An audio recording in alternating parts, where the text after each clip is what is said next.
حضرت ادریس علیہ السلام اللہ تعالیٰ کے تیسرے نبی تھے جو حضرت آدم علیہ السلام اور حضرت شیس علیہ السلام کے بعد نبوت کے منصب پر فائز ہوئے۔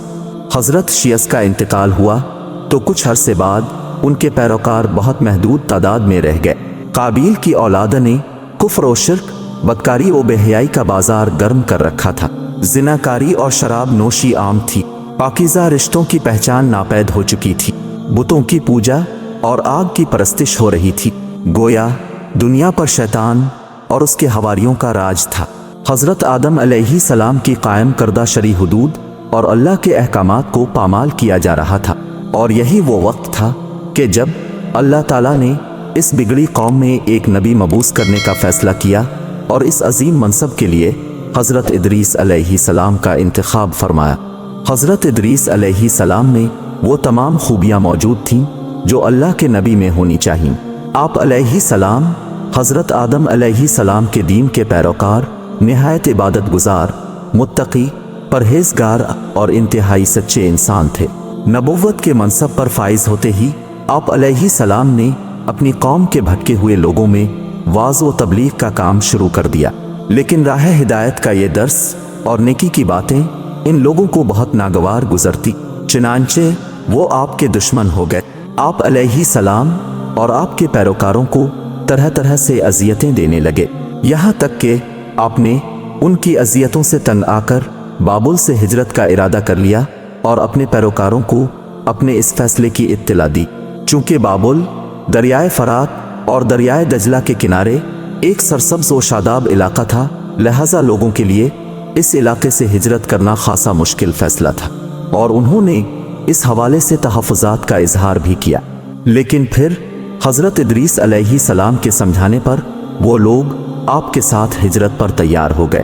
حضرت ادریس علیہ السلام اور ان کے پیروکاروں نے بابل سے مصر کا رخ کیا اور دریائے نیل کے کنارے آباد ہو گئے، جو بابل سے بھی زیادہ سرسبز و شاداب علاقہ تھا۔ حضرت ادریس علیہ السلام نے یہاں کے لوگوں میں درس و تبلیغ کے کام کو جاری رکھا، اور آپ علیہ السلام اس وقت لوگوں میں رائج تمام زبانوں سے واقف تھے اور عوام کو انہی کی زبان میں درس دیتے تھے۔ حضرت ادریس علیہ السلام کی زندگی میں دو چیزیں بہت نمایاں ہیں، ایک واعظ و تبلیغ اور دوسری آل قابیل کے ساتھ جہاد۔ چونکہ انہیں واعظ و تبلیغ میں ملکہ حاصل تھا، اس لیے ان کی پہلی کوشش یہی رہی کہ واعظ و نصیحت سے آل قابیل راہ راست پر آ جائے اور دنیا برائیوں سے پاک ہو کر ایک اللہ کی عبادت کرنے لگے۔ لیکن شیطان نے ان لوگوں کو پوری طرح اپنی گرفت میں لے لیا تھا۔ جب آپ علیہ السلام ان سے اللہ کی وحدانیت کی بات کرتے، ایک اللہ کی عبادت کی نصیحت کرتے، برائیوں کو چھوڑنے کی تلقین کرتے، تو یہ باتیں ان لوگوں کو بڑی ناگوار گزرتی اور آگ بگولا ہو کر انہیں اذیتیں دیتے، آپ کا مذاق اڑاتے اور آپ کو پتھر مارتے۔ دراصل ایک طویل عرصے تک شیطان کے زیر اثر رہ کر یہ لوگ شرک و کفر اور برائیوں کی دلدل میں گردن تک دھنس چکے تھے۔ دنیا واضح طور پر دو گروہوں میں تقسیم ہو چکی تھی، ایک شیطان کے پیروکار اور دوسرے اللہ کے ماننے والے۔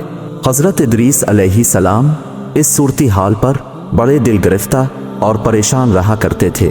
آپ علیہ السلام نے لاکھ کوشش کی کہ کسی طرح تبلیغ کے ذریعے ان لوگوں کو صحیح راستے پر لایا جا سکے، لیکن جب کوئی صورت نظر نہ آئی تو انہوں نے اللہ تعالیٰ کے حکم سے ان لوگوں کے خلاف جہاد کا فیصلہ کیا۔